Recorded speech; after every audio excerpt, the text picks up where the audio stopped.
யோவான் எழுதிய முதலாவது நிருபம் 2ஆம் அதிகாரம் 16ஆம் வசனம்.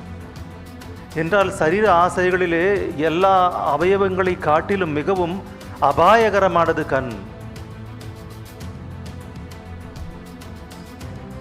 கண் எதையெல்லாம் பார்க்கிறதோ அதையெல்லாம் அனுபவிக்க வேண்டும் என்று நினைப்பதுதான் கண். எதையெல்லாம் பார்க்கிறதோ, இது பார்க்கின்ற அழகான இயற்கையை பார்த்து, கண்கள் பார்க்கின்ற இந்த அழகான இயற்கையை பார்த்து தேவனை குறித்து தியானிக்காது கண்கள். தேவன் படைத்தாரே, இந்த அழகான இயற்கையாக இருந்தாலும் அது செயற்கையாக இருந்தாலும், இந்த அழகான ஃபேன் எவ்வளோ அழகாக சுற்றுது, எவ்வளோ லைட்டு, இது எல்லாமே இயற்கையிலிருந்து வந்தது. இயற்கையிலே இருந்து இத்தனை அழகான பொருட்கள் வர முடிகிறதா என்று யோசிக்காத இந்த கண்களின் மூலமாக,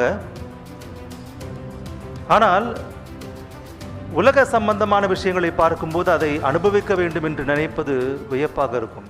உன்னை மறந்து உடலை நம்பினா உடலோ உனக்கு மிச்சம் வைப்பது கண்ணீர்தானே.